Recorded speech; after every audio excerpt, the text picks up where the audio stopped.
Gabaabinumaan waa'ee sheekha keenya Sheekh Jamaal Siiraa Sheekh Jamaal Ahmad Gulubee dubbachuu barbaada.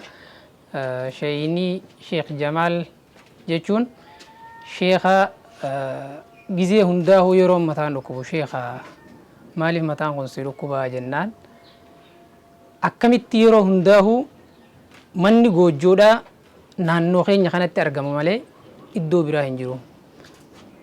Hawaasni keenya kun ammoo wallaalaadha. Akkamitti wallaala kana keessaa bahaa jechuudhaan tanan gizee deddeebisee yaadu hedduu mataan na dhukkuba jedha.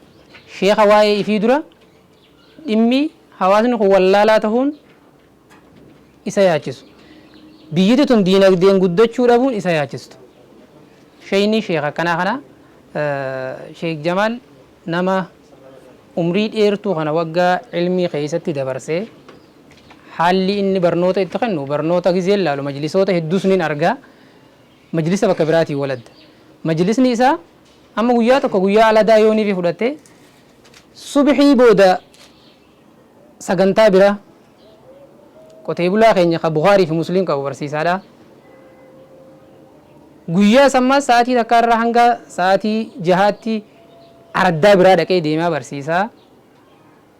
Asrii booda dargaggoota siiraa fi aqiidaa barsiisaadha. Haaluma sanii magriibaa fi ishaa'ii jiddullee barnoota biraa iddoo biratti barsiisa.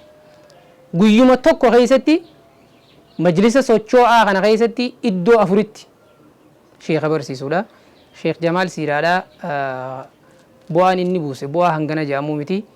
Bu'aa inni buuse keessa dhimmi nageenyaatii wajjin wal qabatee hanga daangaatti deemuudhaan quraana achi qara'uun warrootuma silaa daangaa eegan kanaaf du'aa'ii godhuudhaan daanguma kanaafuu wanti yeroo hundaa'u ummata keenya kana fixaa jiru wanti hin beekame tokko jiraachuu dandahaa jee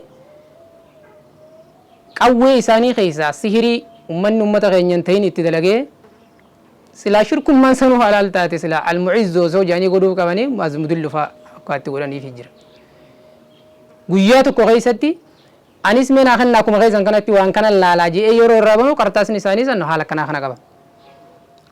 Qarxaasni kun akkana jechuudhaan yeroo qarxaasa san irraa hiiku guyyaa tokkotti qawwee 100 fi gara 60 wahii keessaa qarxaasa gosa wal fakkaataa hiikee ummanni biraa sabni biraa hawaasa keenya irratti godhee beekumsa isaatiin hanga rabbiin isaa laaffisee waan kana achitti irraa hiikuudhaan erga guyyaa saniitii qawween takka hin dhaabne naannoo sanitti.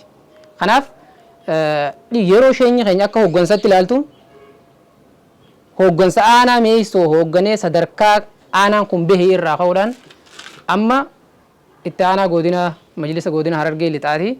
Sheeyni sheekha aanaa fi godina qofaa miti. Sheekha Oromiyaa bira dabree biyyattillee hoogganuu danda'u tokko. Sheekh Jamaal Siiraadha. Yeroo haala hooggansa isaa ilaaltu nama liidarshiippii barate jettaanii yeroo waa'ee dinagdee inni haasa'u nama ikoonomistiidha jettaanii yeroo waa'ee biyya haasa'u sheenyi kun kallattii hundaanuu waan silaa gochuu qabu hundaa'u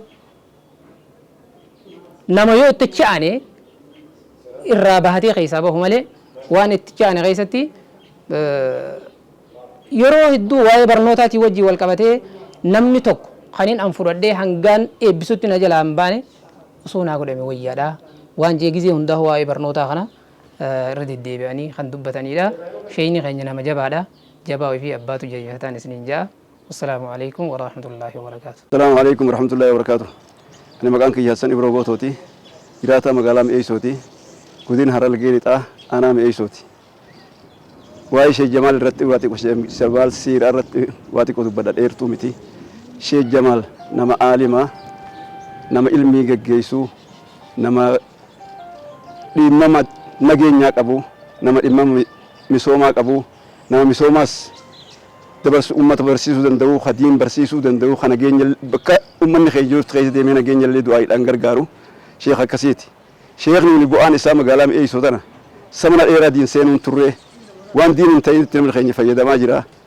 Amma diin kana magaalaa Mi'eessoo naqee arra diin magaalaa Mi'eessoo keessa bal'atee masgiida keenya magaalaa Mi'eessoo gara masgiida 17 qabna. Masgiida san hunda irra itti quraanaa fi ilmi itti baratamaa jira. Bu'aan guddaan kan nuti ilaallu kana rabbiif galannee haa ga'u. Inni illee nama gara hajji dhaqee jira. Nagaan rabbi nu haa galchu. Arra nuti akka nama dhaloota amma dhalatee karaa diinii akka nama amma dhalateetitti if lakkaawaa jirra jechuudha. Rabbi umrii namaa dheeressu nagaa rabbi nu haa galchu sheekh akkanaati sheekhni biyya teenya rabbi nuuf ta'e qubsisee dhaloota asiiti nama diidarraa illee dhufeeti miti araddaa inni keessa dhalate araddaa hammeetii deeymaati isaaf rabbi nagaa nu haa galchu akkasii diin kana bal'isee sheekha biraallee nu harkisee magaalaa Asaboo qubsiisee kabiraallee harkisaa jira jechuudha rabbi umurii haa dheeressu.